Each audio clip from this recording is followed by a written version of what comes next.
Lulu Chu was 22 years old. She lived in a bright, modern high-rise apartment in the heart of San Francisco's financial district, a space that was a minimalist sanctuary of clean lines, expensive tech, and floor-to-ceiling windows offering a fog-kissed view of the bay. It was a world of curated calm, a stark contrast to the frenetic, demanding energy of her professional life. Her annual income was an impressive $950,000, a fortune earned through her meteoric rise as one of the most in-demand performers in the industry, lucrative brand deals with Asian-focused beauty and tech companies, and her wildly popular subscription-based content platforms. She was a phenomenon, known for her delicate, doll-like beauty, her surprisingly fierce and energetic performances, and a body that was a perfect blend of youthful innocence and sensual promise. But the woman known to millions as Lulu Chu, with her sweet smile and playful online persona, was a meticulously crafted digital avatar, a fortress built around a girl named Mei Lin, whose story began not in the pursuit of fame, but in a desperate, heartbreaking act of filial piety that cost her first and only love. Mei Lin grew up in a quiet, traditional household in a suburban enclave of Seattle. Her parents, first-generation immigrants from China, had sacrificed everything to give her a stable, American future.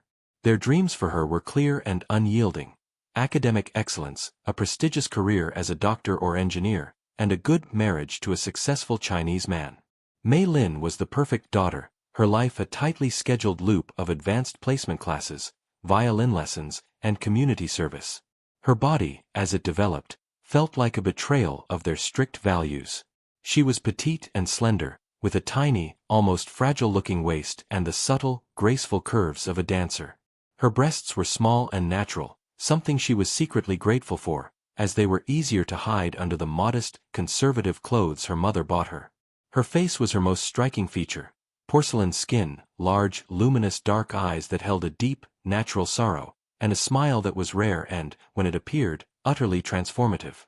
Her secret rebellion, and her greatest joy, was art. In the hidden pages of her sketchbooks, she didn't draw chemical compounds or mathematical proofs. She drew fantastical creatures, romantic landscapes, and portraits of a boy from her art class named Leo. Leo was a scholarship student from a mixed-race background, an aspiring painter with ink-stained fingers and a laugh that made her feel weightless. He was everything her parents would disapprove of: an artist, unfocused, and not Chinese.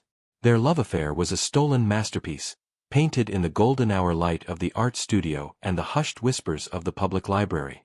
He called her his lotus blossom, and for the first time, Mei Lin felt like she was blooming for herself, not for her parents' approval. They dreamed of running away to New York together, of attending art school, of a life built on passion, not duty. The dream shattered during her senior year of high school.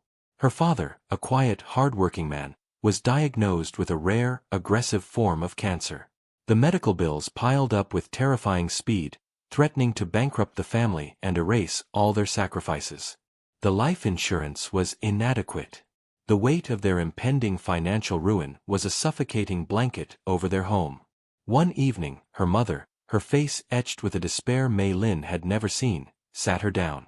"Mei Lin," she said, her voice trembling, "there is a way. A man from our community, Mr. Chen. His son is interested in you. He is a good family. They would help us. They would pay for everything." It was an arranged courtship, an engagement in all but name, to a boy she barely knew, from a wealthy family who saw her beauty and academic record as a worthy acquisition. It was the ultimate transaction, her future sold to save her father's life. When she told Leo, his heartbreak turned to a desperate, foolish hope. He begged her to run away with him, to let him take care of her. But she knew he couldn't. She couldn't abandon her family. The night she ended it with him, in the rain outside the art studio, was the night a part of her soul died. "I have to do this," she whispered, her tears mixing with the rain. "It's not a choice." He called her a coward, his words a final, searing brand of pain, before he turned and walked out of her life forever. The engagement was formalized. The Chen family began paying the medical bills. But a month later, despite the financial reprieve, her father passed away. The transaction had been for nothing. The sacrifice felt hollow, monstrous. The grief and guilt were paralyzing.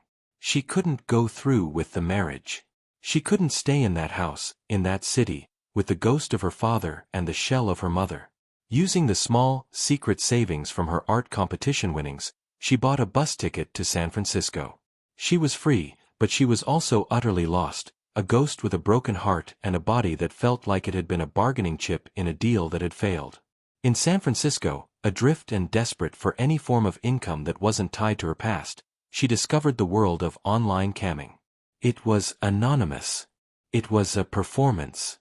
She could be anyone. She created a persona, Lulu Chu. Lulu sounded cute, approachable.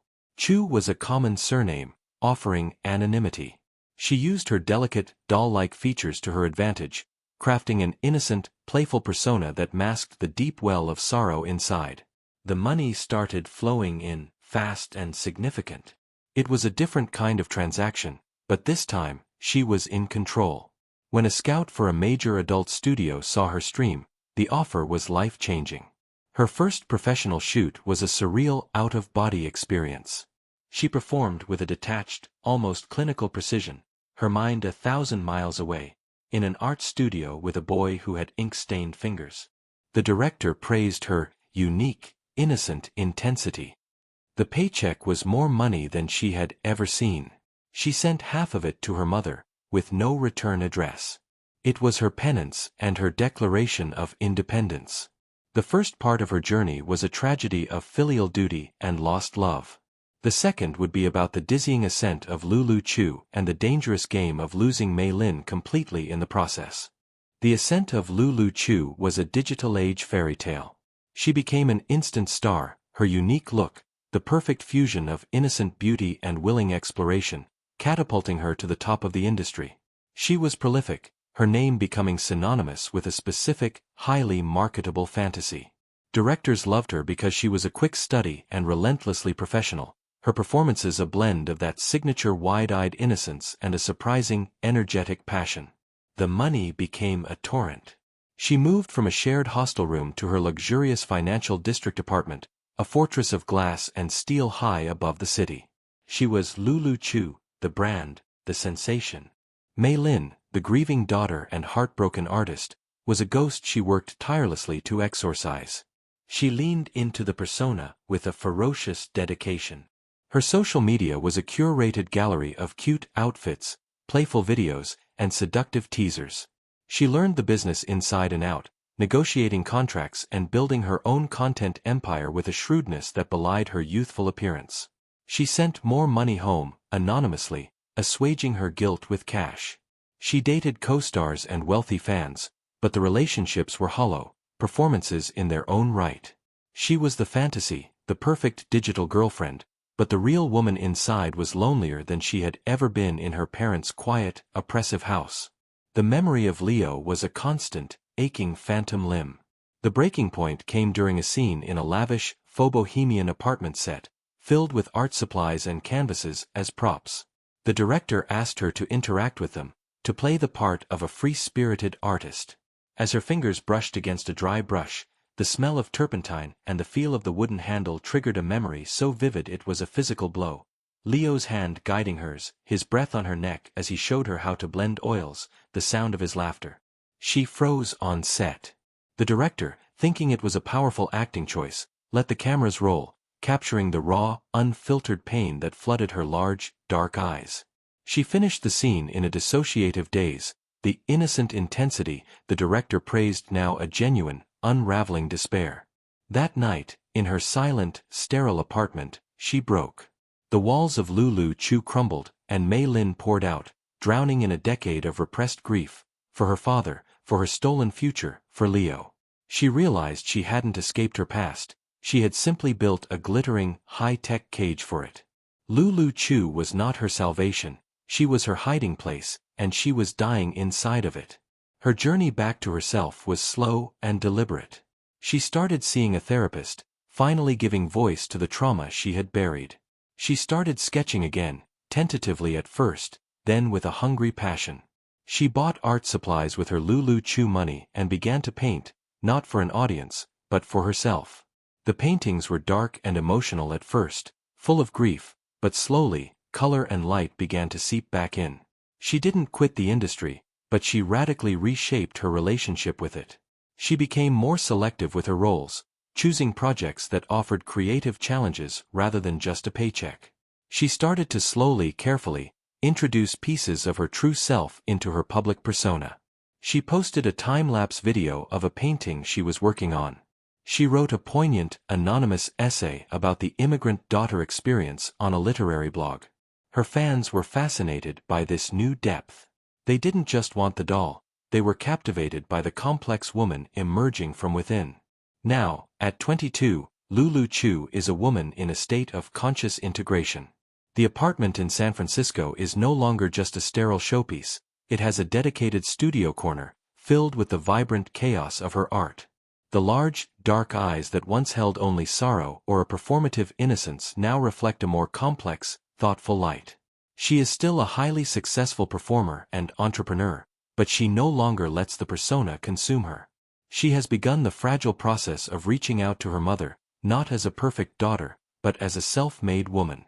Her story is a poignant tale for the digital generation, a story about building a dazzling digital identity to escape pain, and the more difficult, courageous work of dismantling that identity to find the authentic, beautifully flawed human being at its core.